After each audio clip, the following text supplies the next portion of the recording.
this second conversation we be talking about. And if you're just joining us, my name is ADEYEMI, joined by my regular colleagues on the show, Mr. Michael Abiodun Laniwaju, the General Manager of Diamond 88.7 FM.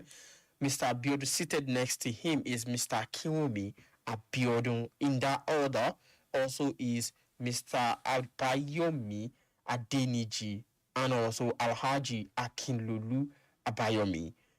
So stay with us as we engage you, and you can share your thoughts on the show with us by sending messages to us and also calling us through the feedback number. Don't forget, you can also be part by listening to this program, irrespective of your location. Just log on to Diamond FM's website, www.diamondfm.net, www.diamondfm.net, or follow us across all our social media and Diamond 887 FM, Diamond 887 FM. And you can also listen to us. Just log on to that magic code number 88.7 FM,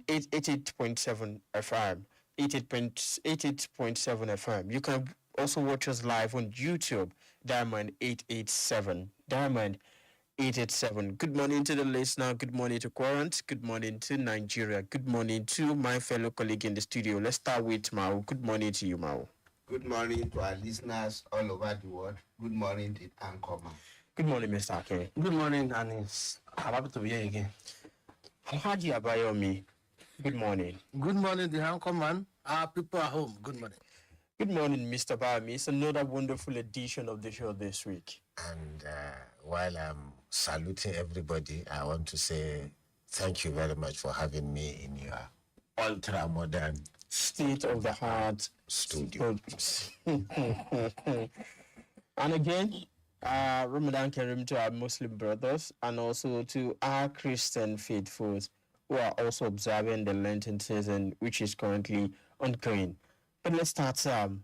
Let's get into the detail of our discussion. Let's talk about the off-cycle election that we witnessed in the FCT. 5 area council, one by the APC, and one by the PDP. They are also getting reports of the winner of the PDP area council also defecting to the APC. There's a lot. However, that's not even the conversation about what happened in FCT, because there's a lot of attention at what is going to happen in FCT. Some have tagged this FCT election as the most popular FCT election that we've had in the history of Nigeria ever since we returned into democratic rule in 1999. Because a lot of people are using this as a testing ground for the 2027 general election. Not just this, what will happen in Osun, in Ekiti, looking at the performance of INEC, looking at the performance of the parties involved, the opposition party, the ADC who are just coming up, the PDP, and the ruling All Progressive Congress, the APC. So that's why there's a lot of talk on the off-cycle election, which has currently happened in Abuja. So let's get talking about in terms of the performance and the reactions and everything that we've observed with the election in Abuja. Let's start with Mao. Let me quickly get your own reaction. We've witnessed what has happened in Abuja. I've talked about the result. 5 won by the APC, just won by the PDP. Unfortunately for the ADC and any other political party in that election, they went home with nothing at all. What's your reaction? My reaction is that this off-cycle election has come and gone. But there are a lot of posers to us as Nigerians. What's the percentage of people that turn out for that election? Why is the turnout so low? Are we improving or otherwise in our electoral systems? What of the electorates? Where were they? Why were people not turning out en masse? Why was so many not so enthusiastic about the election? I was quickly getting us into some of the some of the things that happened during the election, which we also want to have to look at too. And the headline of what happened during the election have to be the voters' turnout. I'll still come back to Mao. This time around, before you, when you're getting your reaction, you are asking a lot of questions about what the insights, some of the things you observe during the election. But this time around, you start providing answers to these questions. We recorded low turnout. About 10% of the number of people that should actually be voting for that election eventually voted during the election. Less than 50%. Less than 15% during the elections. And some have criticized former FCT Minister Yosem Wike. FCT Minister, former Rivers Governor. Yosem Wike, as to say there was a curfew in Abuja, and every place that led to Abuja on Friday, 6 p.m., or about 8 p.m. on Friday, up until 6 p.m. The following election evening. That's when movements were allowed within the metropolis of Abuja. Movements were restricted. And a lot of people have cited that as one of the motive. In fact, some believe that that's the major reason why we had low turnouts in the election. Let me even still give you another question. The likes of the ADC, with all the propaganda and other things, does it mean that they were not strategic enough for that election? Or does it mean that the ADC was just full of noise without action? What really happened to the ADC, which many believe has taken over the position of opposition even from the PDP. People's Democratic Party? And as the People's Democratic Party, PDP, has it not been sold out completely in that election? These are issues that I want are meant to actually look into as what came out of the FCT election. It's an off-cycle election, agreed. The security arrangements was okay. The INEC involvement, they introduced a lot of technology and other things. But what happened? What is the fate of the opposition with this FCT election? Alaki, let me come to you before we talk about the politics involved. Let's look at the low turnout, because those who have criticized Yosem Wike have said that's a strategy to kill the opposition, especially those who support the ADC. That's why you see the APC dominating and clearing majority of the councils, which they eventually did that day. You think the restriction in the FCT also contributes to the low turnout that we witnessed during the election? Well, thank you, the anchorman. Usually when elections are held, the normal thing is to announce a restriction of movement. Well, it is not strange, it is not new. It is one of the features of elections, especially in Nigeria. In some countries, normal businesses will go on, and the way they vote is very easy, and it is easily done, and the accountability is there. But in this part of the world, at the level at which we operate, restriction of movements, and one of the advantages of restriction of movements is that people will not be able to move or transport thugs, political thugs, from one place to another. Even as a political office holder, when you move on that day, your security details should not wear uniform.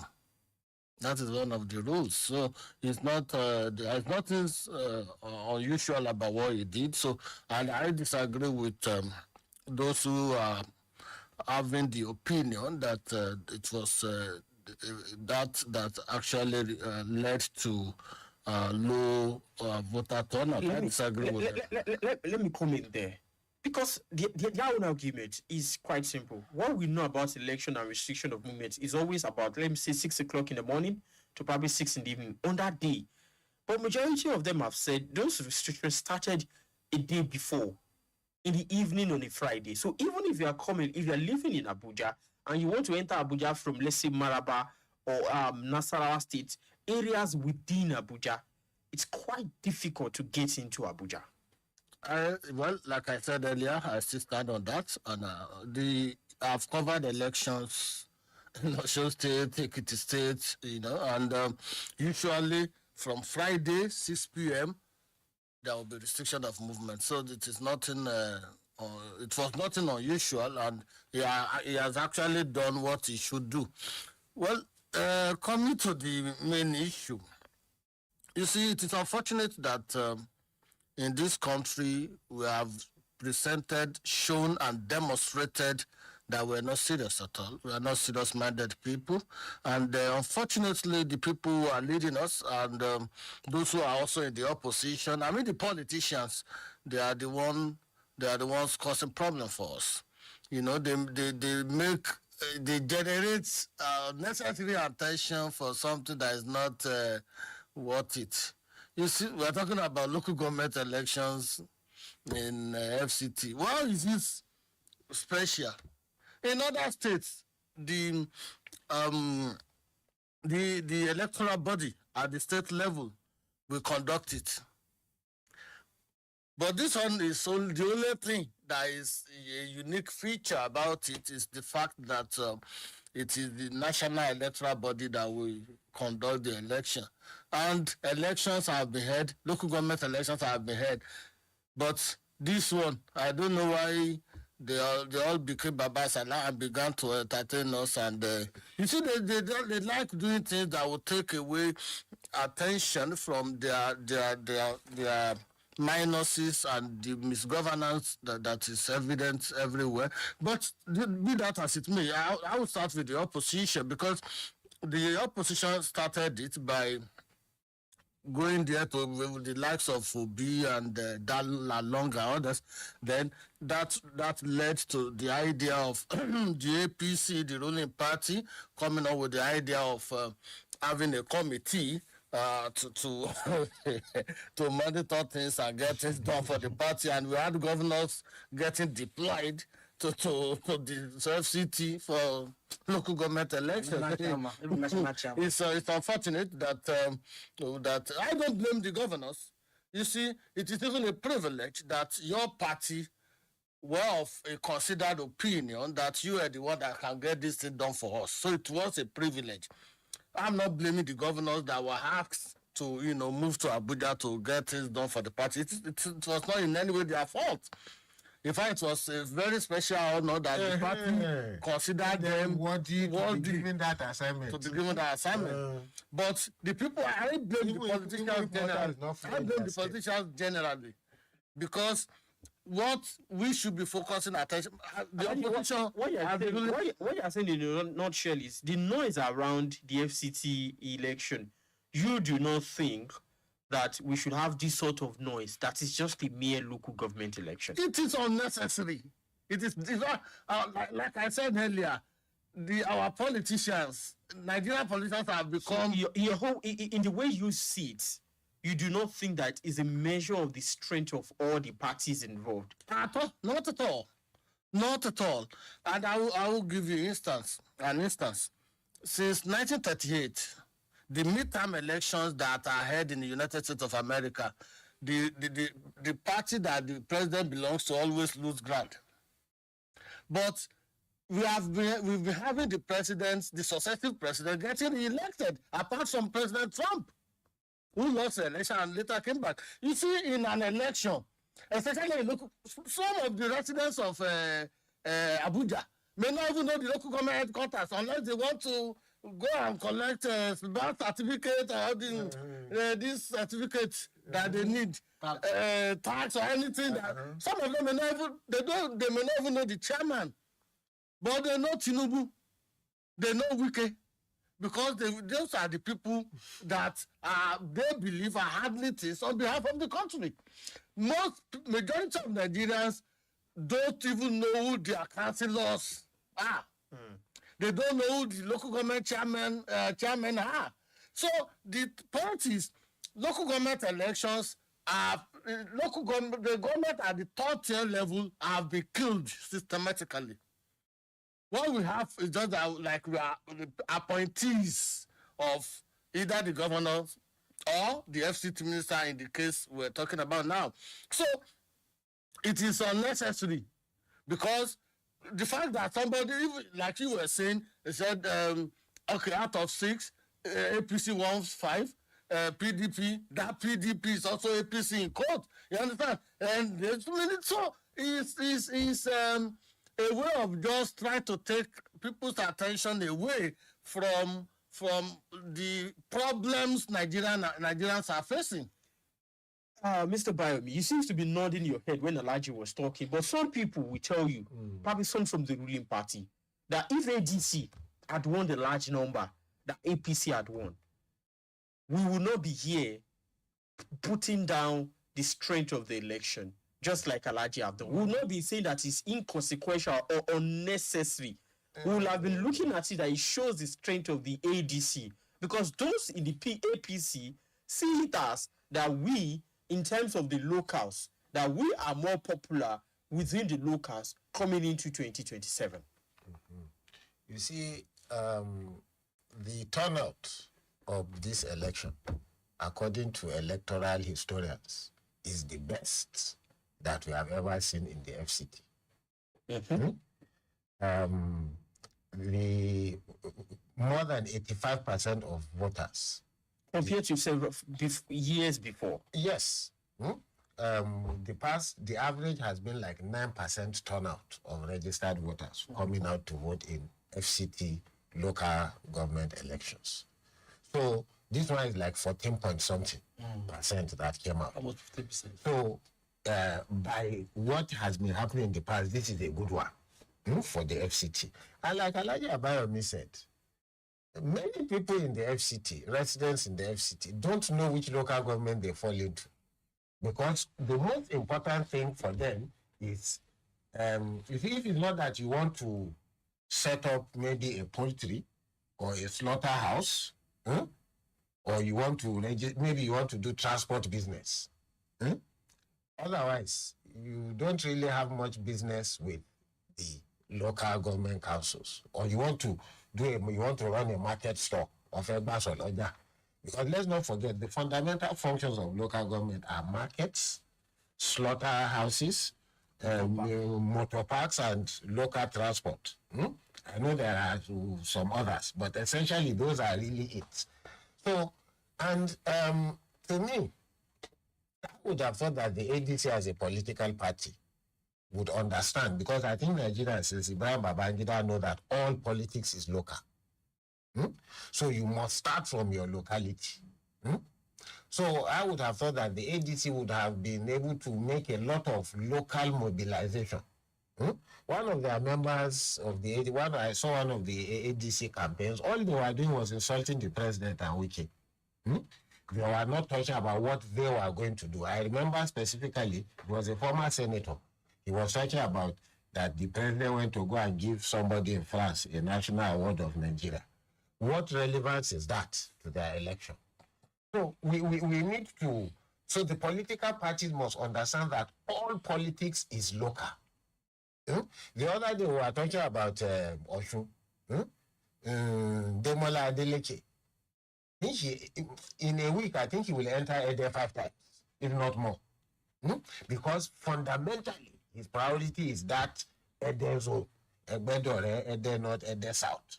He knows that is what we are talking about. He must control that place. So what we are saying is APC wins right now. Yes. They see it as a statement win for 2027. Do you see it the same way?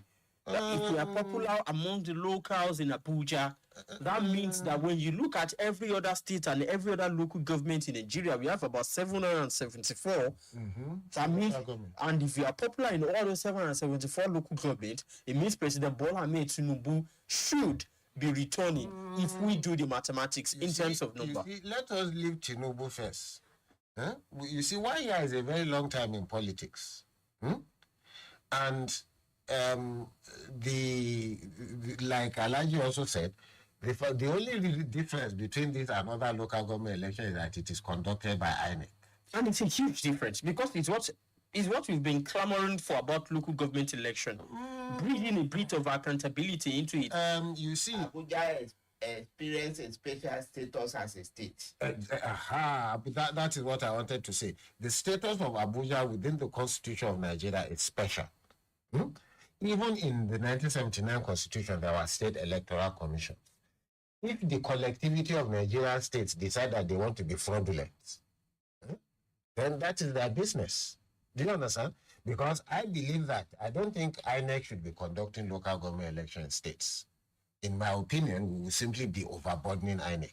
Let us do our things. Even we are talking of decentralization, restructuring. So if you can't conduct elections for yourself to determine your own leadership among your own people, what can you do? Do you get it? If we are talking of decentralization, which I believe, and restructuring, I believe it is left for the people of the state to decide for themselves whether or not they want to hold free, fair, and credible elections. Mr. Biodun, let me quickly bring you in on the opposition, the ADC. Majority of our fellow colleagues who have spoken earlier have tried to look at the noise around this election to be unnecessary, excluding those from the ruling party and the opposition, those who are aggrieved, because the PDP, who have even lost the only member that they have in this election, are also going to court to challenge the election. So we are looking at to be absolutely almost unnecessary right now. Do you also think that the noise is unnecessary? That is number one. Number two, looking at the ADC, because the PDP, the APC people are jubilant. Looking at the ADC and what's their performance in the election, do you think they are stronger of an opposition, or we should just rely on the PDP? Well, as far as the election result is concerned, PDP is more or less the main opposition party Till now. Because, and as my colleague have said, the noise on the FCT election is even caused by Peter Obi of ADC that went to Abuja to be campaigning. And that's by his campaign and a lot of attention that he brought to But that we election. Wiki on the day of election too. Why are we mentioning Peter Obi?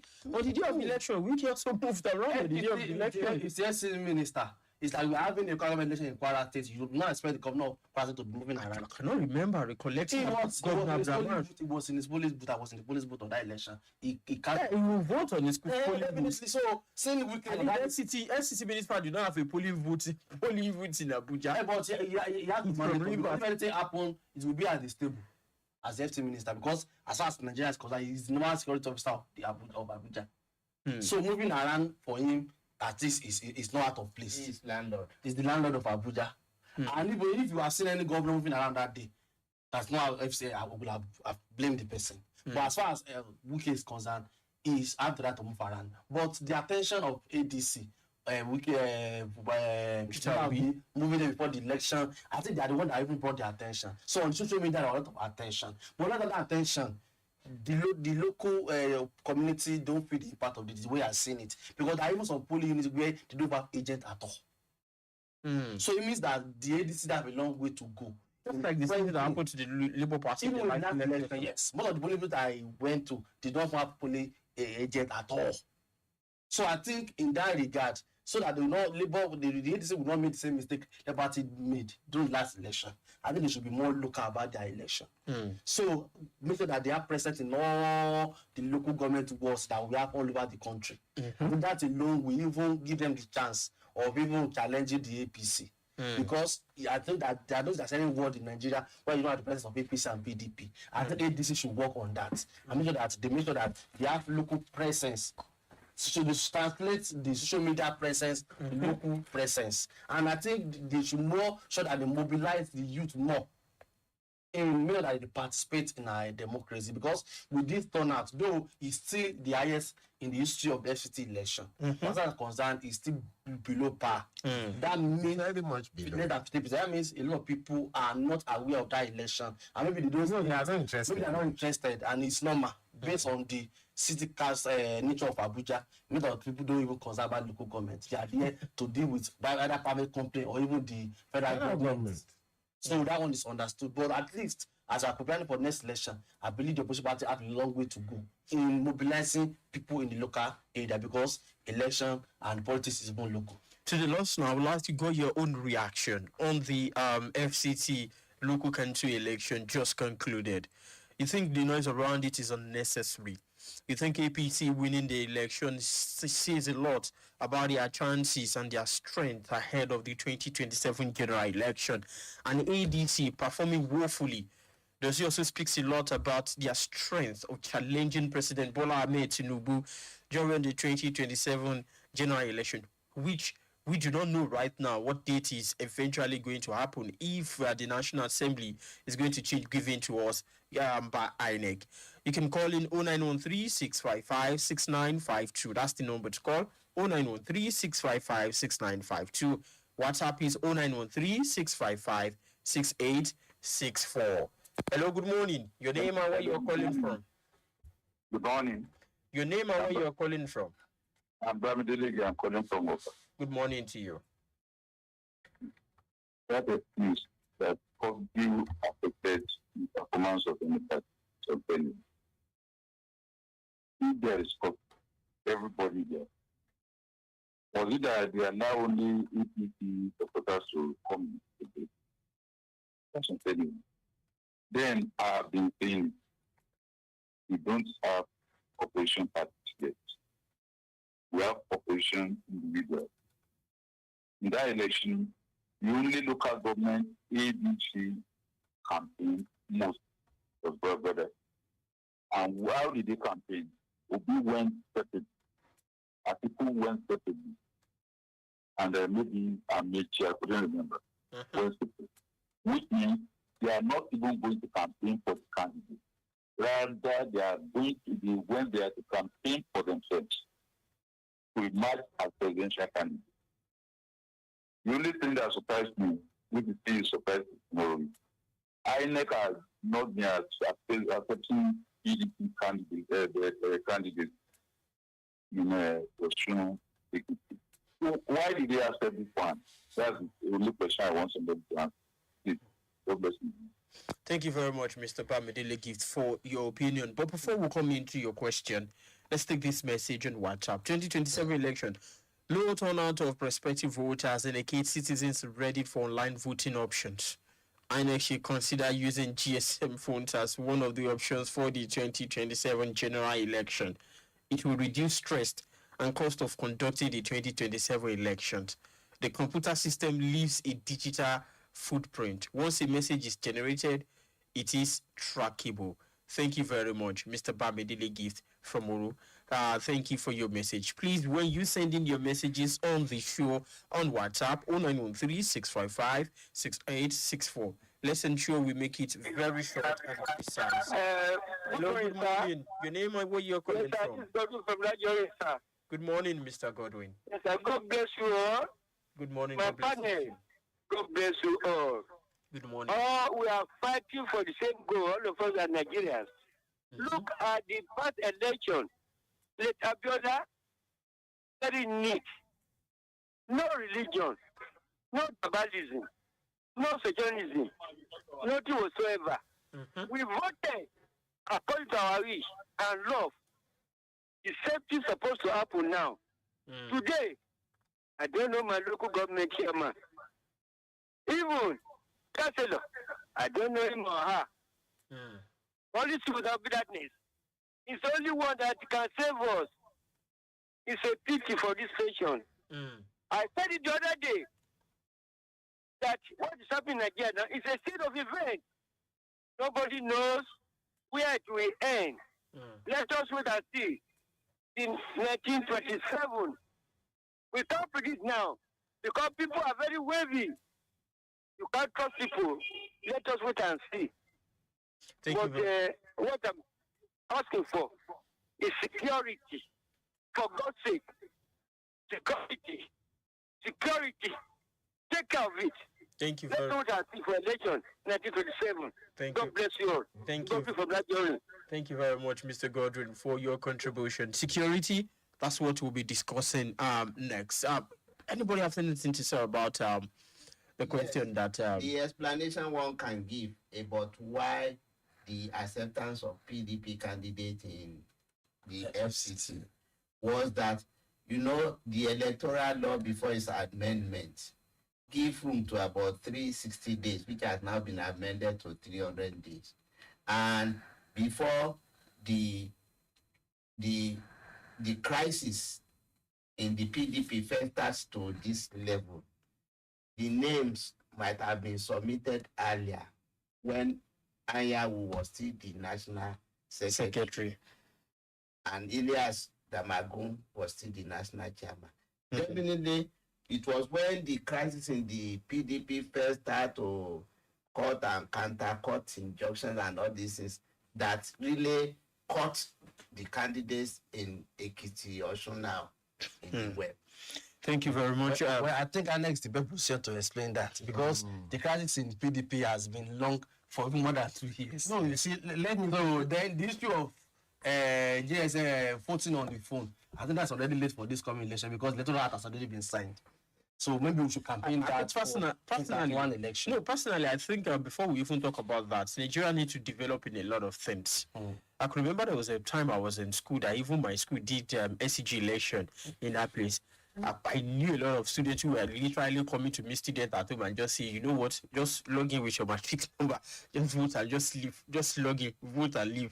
And people who literally not vote in the first place in the election, you just take their matric number and you vote from your home, and you just vote on their behalf. So the fact that Nigeria has not developed up to some stage, I don't think I would advise that at this point in time. But what I will look at in terms of the PDP thing could be probably because it is a local election. We know in terms of the state election and the federal election, you might need a signature of both the national secretary and the chairman of the party. At that level, they say faction at local level. You see, me, the way I look at it is that, you see, imagine I'm the chairman of INEC now. I want as little controversy as possible over my job. We know that technically the PDP does not have a national structure in place under the law. They are in contention. But you see, this is a local election. So the question I will now ask myself is that if I don't allow the PDP to participate in the election, some people will take me to court. But if I allow them to participate, there will be noise, but nobody will go to court. So, but that's literally against the law. That's what they've done. Let's leave that one for lawyers. I'm saying, if when you want to Korea believe, you don't want trouble. So you just bring it. Okay, anybody want to contest, go and contest. Mr. Bamidele Gift, what I know that I can confirm to you that right now, as of today, that question INEC have not been raised to and to provide an answer. So the only INEC that can come and tell us that these are the reasons. What we've just done here are just speculations around the law. What might literally just be very close to the truth, but not the truth or the fact of the official reality. Or the official reality of what. So INEC are in the best position to clarify that. But what I can also tell you is, from our own hand on Diamond FM, obviously we try to get clarification on that hand. Let's see if we can get someone close to the INEC office who can also give us clarification and explanation of what has happened on that hand. But let's quickly, let's see here a bit. Let's move to our second reaction for the day. Before that, let's see if I'm lucky with that. Okay, not lucky with that. Let's talk about the second reaction of today. And it has to be one that has really placed the country for the past, let's say, 24 or 28 hours. That's the former IGP, now Mr. Kayode Egbetukun. Before he was, we are used to calling him IGP Kayode Egbetukun, but now it's Mr. Kayode Egbetukun. He has resigned. He was the 22 indigenous IGP of the Nigerian Police Force. He has resigned. According to the statement from the presidency, they said he was not sacked, but he was resigned. He has resigned. And the President Bola Ahmed Tinubu, has appointed AIG Tunji Disu in acting Inspector General of Police capacity. So AIG Tunji Disu, who also has a bit of lineage in Lagos, in Rivers, in Port Harcourt. He has also moved around to some places in the country. Will be acting in acting capacity for Nigeria as the IGP of police in Nigeria currently. So that's also have bring out a lot of reaction talking about his appointment and IGP Egbetukun. Why? Because we have a lot of things in issue with IGP Egbetukun coming to 100 million into the account of his son. Is alleged 100 million into their. Well, we cannot call that alleged. They have come out to say yes, it was in the first PRO has confirmed the fact that yes, the money was in the account, but he returned it. That's what he said. He returned it, so that cannot be alleged. That has been confirmed by the police themselves. So a lot of this is happening, and the sudden resignation of IGP Ogbetu, despite the fact that people like Shure for months and years, over a period of time right now, antagonize him, call him all kinds of names that cannot come out from my own mouth, just from his own mouth. So let's quickly get into the reaction of this IGP Egbetukun. But before that, let's hear from the PRO of the police force, what he has to say about the 100 million allegation. Not an allegation, the 100 million that was seen in the account of the son of the IGP. That's Mr. Victor Egbetukun. Let's hear from the spokesperson of the Nigerian police force. Oh, you could remember when he said, 100 million naira was paid into the account of the son of the IGP. I called the son of the IGP immediately to find out what happened, and he explained that yes, I saw 100 million in my account, and I told my account officer to reverse the money immediately, which he did. He printed out his statement of account, he showed me, he sent it to me, I saw it. Only for Sari reporters to say, oh yes, the money was returned, then... At the way things are in this country, most of our appointees will not honorably want to leave. Because the fact that Egbetukun resigned, was he forced to resign? Did he resign voluntarily? Or, as the presidency said, he was not sacked? But there were so many unknown reasons, unknown facts that is not made to the public till today. Because this is about 48 hours. And he's the right-hand man to the president right from his time in Lagos. Yes. Even Tunji Disu that is made to act as acting AIGP too. He was also with the president when he was governor in Lagos. But would this not have a lot of consequences on even police as an institution? Because, Egbetukun was supposed to have left the service about 3 years ago. But there were some amendments to Police Acts. This amendment favored his continued stay in office. But suddenly now, there is need for him to leave. Instead of 4 years, he had just spent only the 2 years. And spending the 2 years, even when he's leaving now, there is another AIG when there were about 8 DIGs who can be replaced with. Then the police as an institution, are they promoting the institution the way it should be, that it will grow and develop as how it is supposed to be, like other nations of the world? Alhaji, you've been writing a lot of things lately. Let's get your reaction. What I will describe it as one of the season films that we'll continue to watch, and we'll wait until it's a Christian film, so we got into watch it. But one thing that is interesting. What I want us to look at is just to educate the people out there.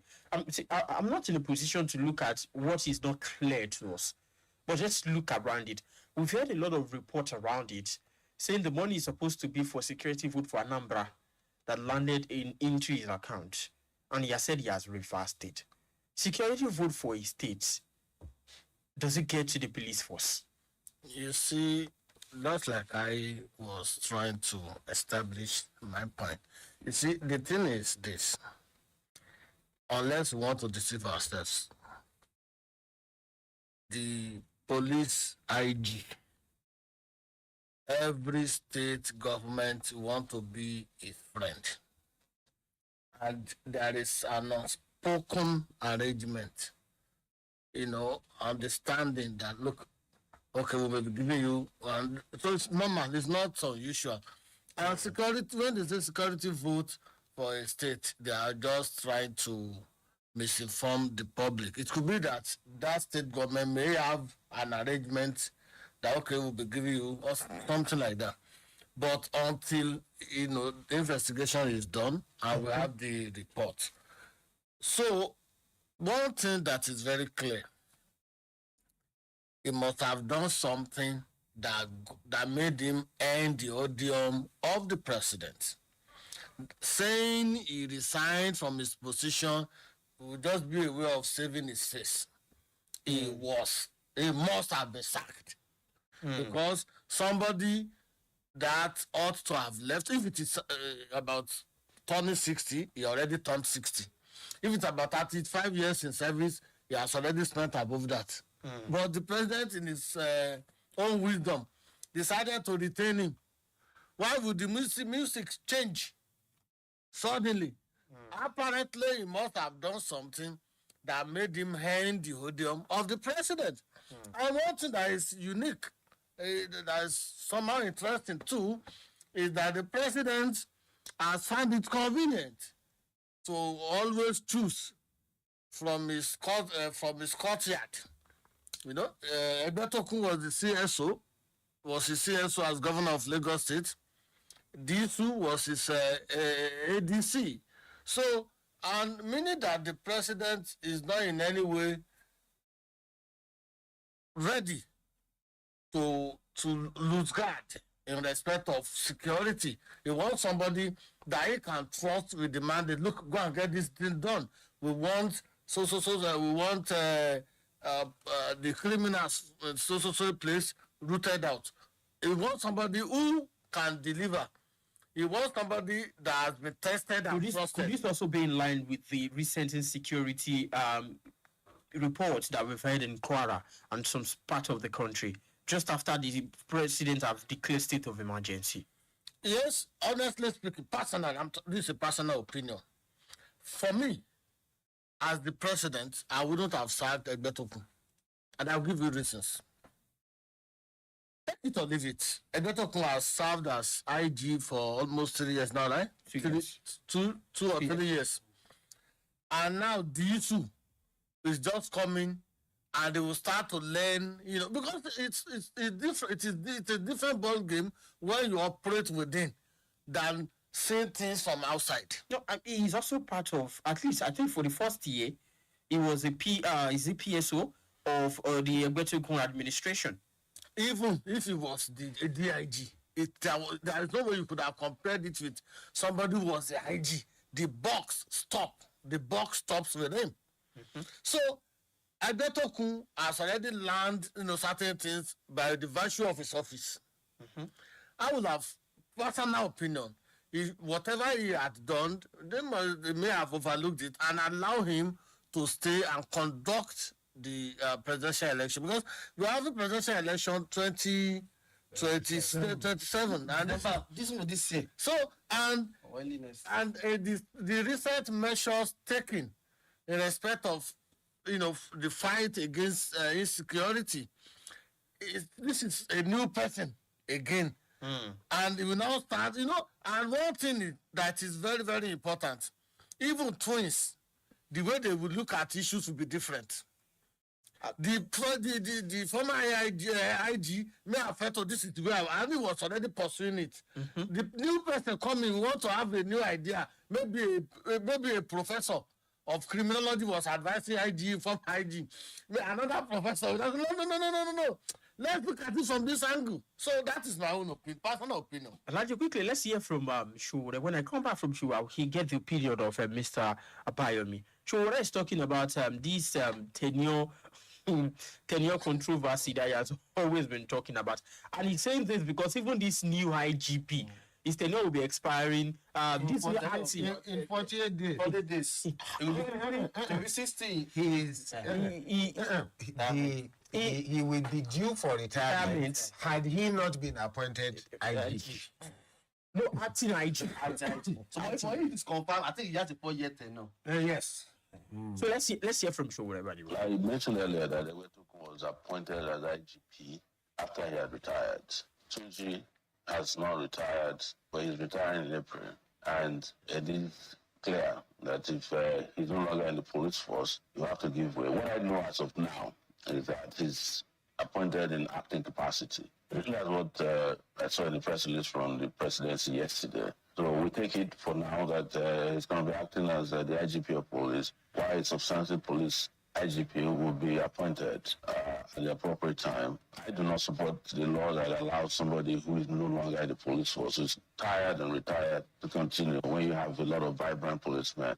Over 30 senior police officers are going to be removed because of Tunji's elevation to IGP. And there are still over 300, maybe 45,000 policemen in the police force. Very capable hands, young blood. We have to really ensure that we position the police force in such a way that the police force has vibrant bloods and people who can carry on, not people who are tired. I think this government has a syndrome of retaining people who are tired, maybe because the man at the top is also a tired person. So he likes a company of very tired, retired people.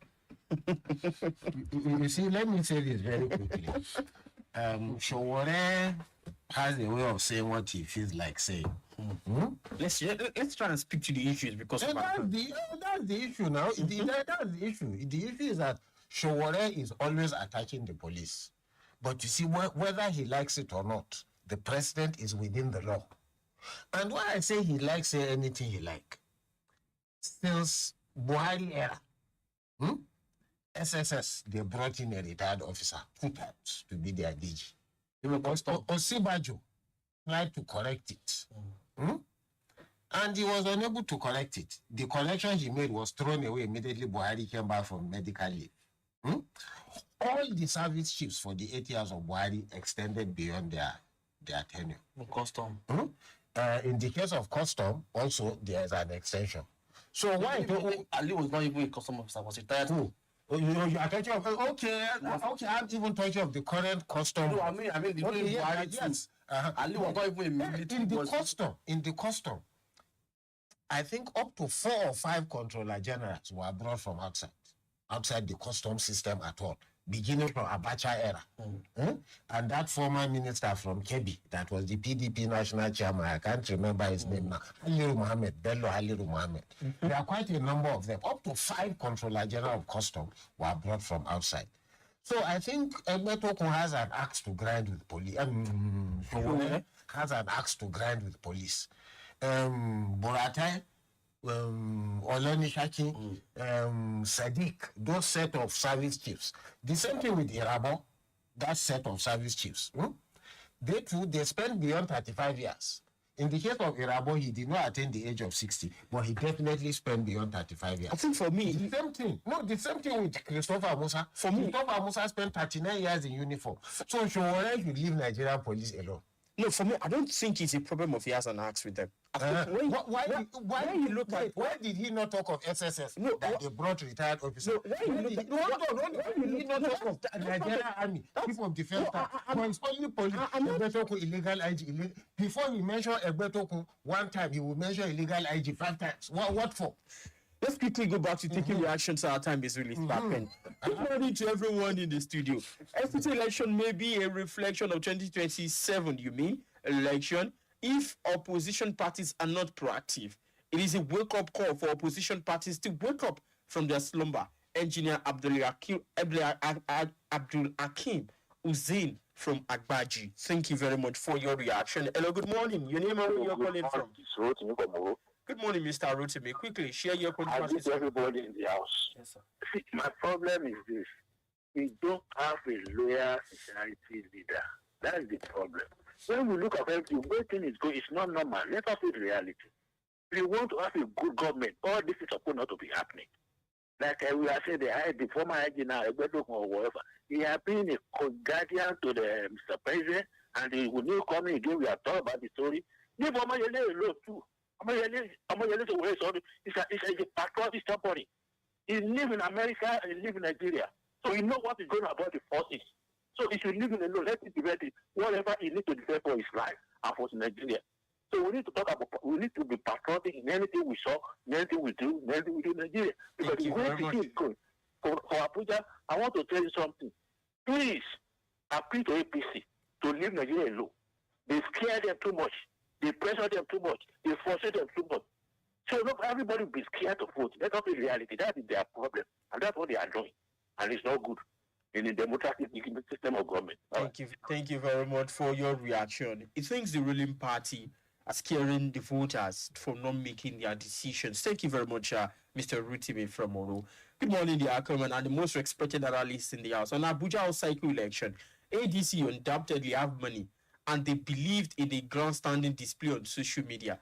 They are only party or people that believe they can climb through from the top, thereby jettisoning the normal norms, that is grassroots campaign and canvassing. Irrespective of numbers that come out, one thing I know is that we always resorted to add, I know I came out to participate in an election. Femi David from Ilorin. Hello, good morning. Your name and where you're calling from? Good morning to you, Mr. Bamidele. One of your guests said, today is whatever it is like doing. Without question. Democracy doesn't mean somebody has the right to be insulting anybody. Moreover, people in position. Personally, I was not happy about the training of the better. So, but saying tired man, calling president a criminal, so on and so forth, it's not something we should be encouraging in this time. Once somebody is in position, you could remember if it were during Buhari time, maybe he was himself because Tinubu was elected. So we should not be encouraging that type of thing. Thank you very much. Coming to a police issue, President has his reason. I disagree with your guest. He said he wouldn't have changed the budget. There are a lot of controversies apart from the 100 million in his first account. So many controversies about it. So presidents have more information than I have you. So removing demand and though the system the Tinubu government is using it, whatever, you resign. They call it resignation. When somebody is removed, you resign. So he has his reason for doing that. Thank you very much for your thought. Ba is the most. He's not the most. The most senior DIG. So president has the right to appoint whatsoever can work with him. Thank you very much. God bless Nigeria. Very quickly. It would have been nice, though, if the president had gone outside his comfort zone for an IG. But like Alhaji Yomi said, he's not ready to leave anything to chance. Thank you very much for your thoughts on the show this morning. Thank you for my colleagues also for joining me on the show. My name is ADEYEMI, ADEWALE, and don't forget, keep listening to your Chinese Supreme station.